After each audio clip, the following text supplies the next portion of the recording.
A wealthy young woman falls in love with a poor street musician. They spend one intimate night together on a rooftop. Soon after, she discovers she's pregnant. Her plan is simple: secretly give birth to the child and then use it to force her father to approve their relationship. But when she's 9 months pregnant, her father finds out her secret. After a fierce argument, Lila runs out in tears. She gets into a terrible car accident. When she wakes up from the coma, her father lies to her. He tells her the baby didn't survive. Heartbroken, Lila believes him. She decides she will never see the poor boy, Louis, again. What she doesn't know is that her baby is alive, resting peacefully in the nursery, but he's about to be sent to an orphanage. It seems like their fates have been cut off, but destiny has other plans. 10 years pass. Lila gives up her career as a cellist and becomes a music teacher. Louis, the poor boy she once loved, has become a famous singer, but in his heart, he never stopped thinking about her. Perhaps by fate, Lila's father falls seriously ill. On his deathbed, he finally tells her the truth. Your baby didn't die.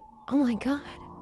Baby, he could have hurt you. He could have hurt you or I wasn't gonna let that happen, Lila. Where is she? I don't know.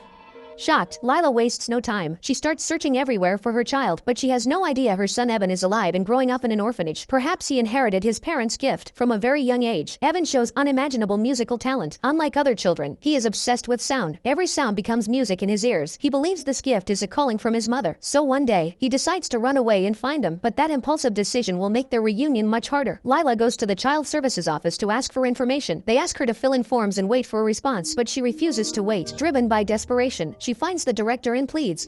I've always wanted him. I've waited 11 years, 2 months, and 15 days to find out that he's alive. I'm counting. The director is moved. He agrees to help her. At that moment, Lila notices a missing child poster on the wall. The photo catches her eye. Something in her heart tells her this is her son. After checking the records, the director confirms it. This is him. Lee, what? Yeah.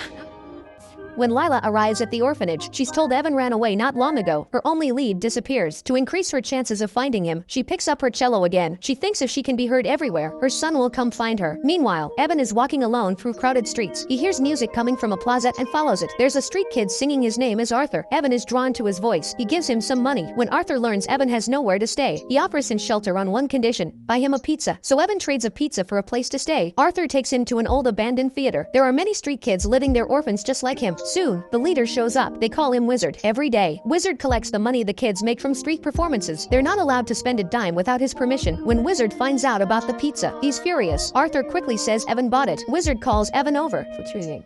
Evan, Mr. What are you doing here? I followed the music.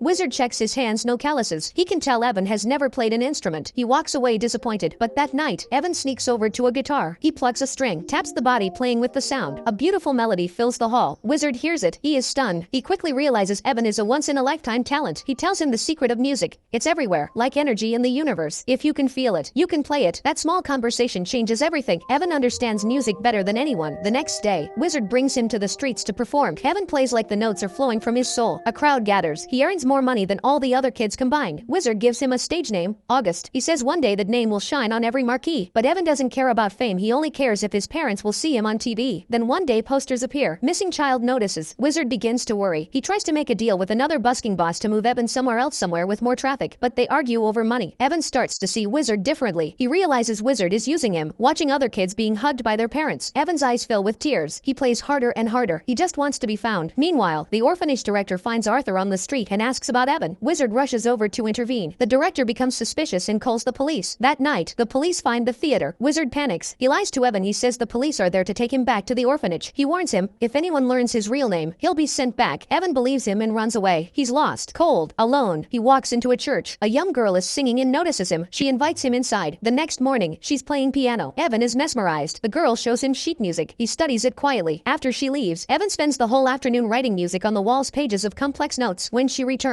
she's stunned. He only touched music that morning, and by afternoon he's written an entire composition. She calls the pastor. The pastor listens. Evan sits at the piano, playing his own music. Pastor believes he's been sent by God. He calls a friend at Juilliard. Evan is sent to the best music academy in the city. The professors are amazed by his talent. 1 month later, he finishes writing a full rhapsody. The dean is speechless. He decides Evan will perform the piece at the upcoming concert. Will 100 people come? Evan asks. The professors laugh. This is a once every 3 years event. Thousands will be there. Evan is thrilled. He starts searching for inspiration desperation everywhere, hoping his parents will hear him. Even one of New York's top conductors comes to guide him. Meanwhile, Lila is invited to play cello at that very concert. If nothing goes wrong, they will meet again. But Wizard finds Evan before the big night. He pretends to be Evan's father. A professor questions their relationship. Wizard lies and says he raised him. Under pressure, Evan leaves with Wizard. Once again, he is forced onto the street to perform. But that day, Louis hears his music. He follows the sound. He watches Evan play. He feels a strange closeness. They swap guitars, play together on the ground. Their fingers move in harmony. Louis praises his natural musical soul. He doesn't know the boy is his son. They stop playing. Louis tries to talk more, but Wizard shows up. He chases Louis away. That night, the concert begins. Lila appears on stage. After 10 years, she is still a legend. Her music reaches everyone's heart, including Evan. Far away.